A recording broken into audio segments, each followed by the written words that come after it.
I think we're here to talk about some very important things that have happened in the last 30 days for Hawker Beechcraft, for Wichita, for Kansas, and for the United States going on around a program called AT6. I can summarize it for you in the major issues in just about 3 simple things. First of all, this is the best airplane in the light attack support competition.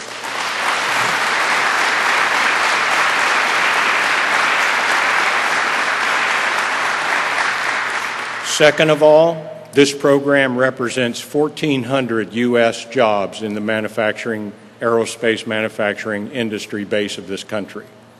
And 800 of those are here in Wichita, and 300 of them are the highly skilled craftsmen of the IAM. So we have suppliers in 82 companies in 39 different states in America provide parts that go into this airplane. So this is a U.S.-built airplane, and it's the best airplane. And third, we believe we're in the situation that we're in right now because there's been a flawed acquisition process. And we're asking for information about that. We want to know how this decision was made. We do not believe it was made in an objective way, and we see flaws in the process. And the only competitor in this competition is Sierra Nevada, a U.S. company that is, in essence, giving legitimacy to Embraer's claim that they are a U.S. supplier. Remember the 1,400 number and think about the number 50. That's the number of U.S. jobs that, if they're successful, they will commit to. Those are not highly skilled jobs. Those are jobs that allow them to deliver an airplane out of a hangar in Florida and call it a U.S. airplane. I say this with a smile on my face. We're all familiar with the concept of first responders, right? The first responders are the fire department and the police and the ambulance. The first responder on this was the headquarters office of the International Aerospace Machinists. They were the first one to call a congressman or a senator and say, something's happening here and we need answers. So, Steve, on behalf of your organization, we appreciate that. Thank you.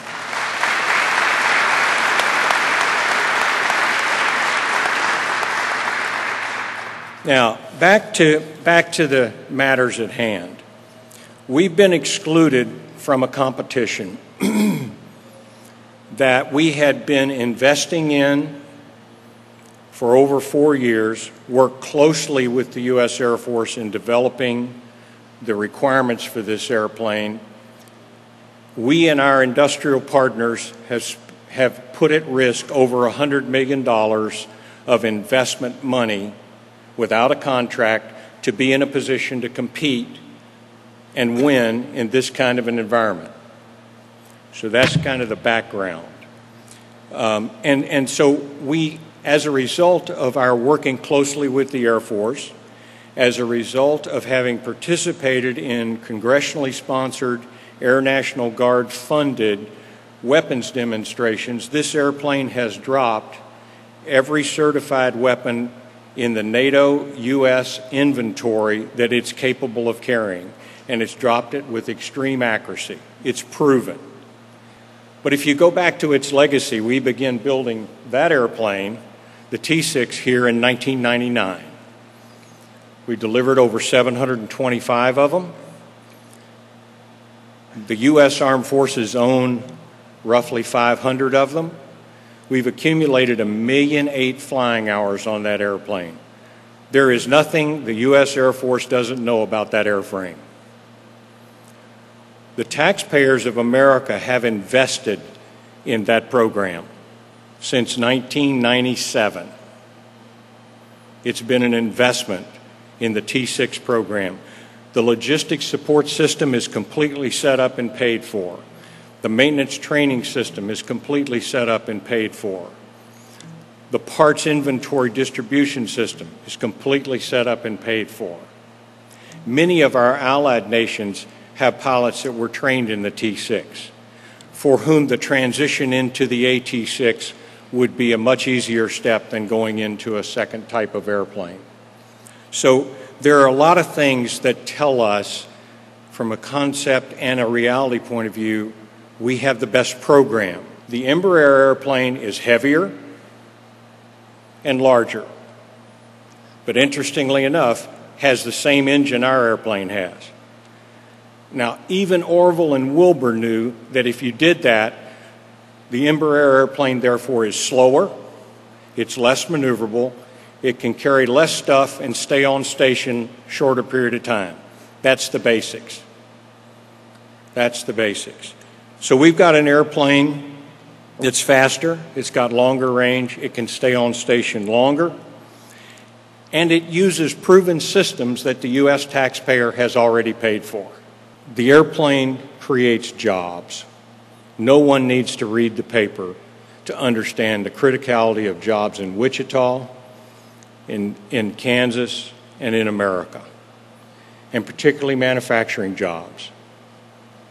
So this is about these jobs, folks. And we believe that the process by which the preliminary exclusion was made and ultimately the decision to award the contract to Embraer was flawed. We can't understand how a group of U.S. decision makers could, in the face of the facts that I've given you, decide that the best use of our funds as a country is to buy an airplane from Brazil, from a foreign subsidized competitor of U.S. aerospace.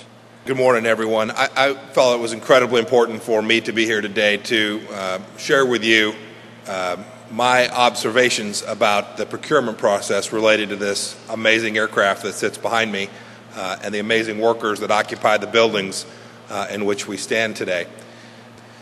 So after months and months of hard work, frankly from the Air Force and from the company, making sure that everybody understood the aircraft, all of the risks, all of the technical requirements, lots of back and forth, a short notice simply saying you have been excluded from the competition with literally no explanation for the reason of that exclusion. That is highly unusual.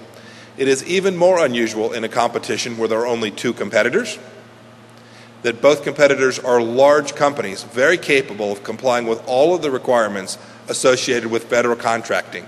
This is not a small company that didn't follow a rule or didn't understand.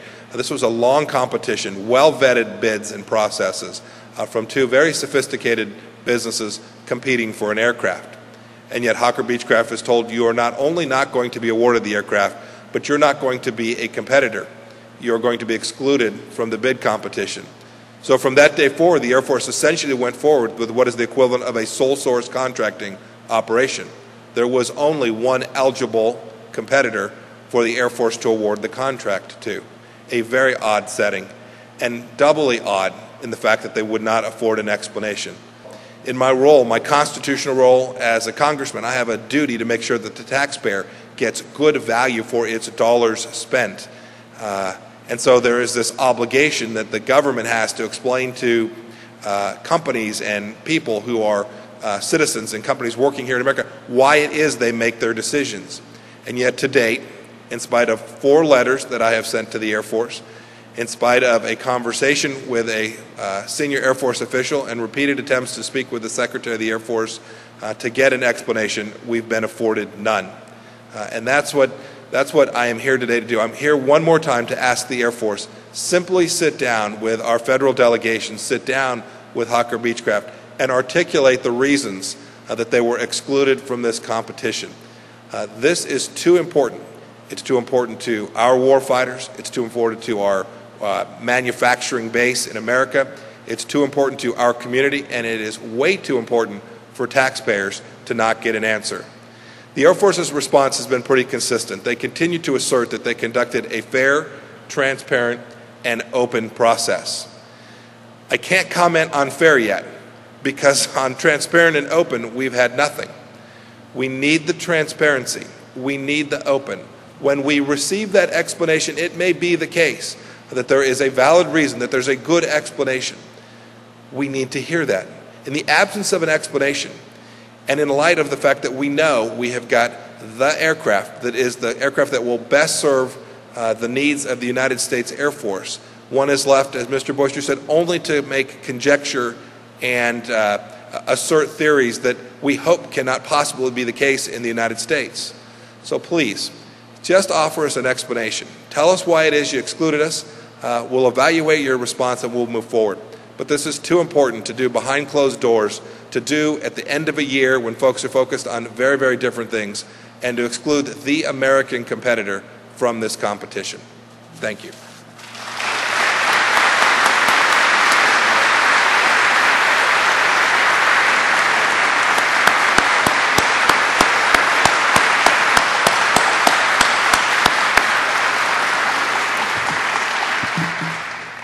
There's a website.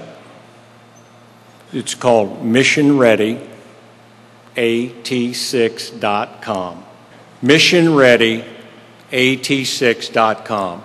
Go to that website, look at the information there, and use the tools that are there to contact important people in our government to let them know of your interest in this decision. It's probably the single best thing that you individually can do. The more you speak up at this moment, the more likely we are to prevail in our desire, one, to understand what's going on, and two, to make sure that this fine airplane and your fine work is recognized in the decision process for what it is. The U.S. military establishment is still regarded in the world as the foremost military establishment. When they select a weapon system, when they select an airplane, when they decide how to accomplish a given mission, it has a lot of credibility with armed forces all over the world.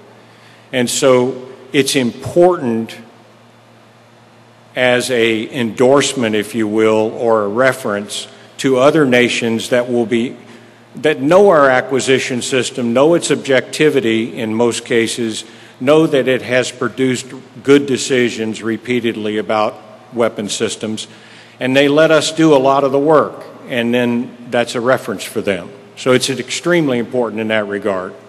Okay, thank you all very much for coming.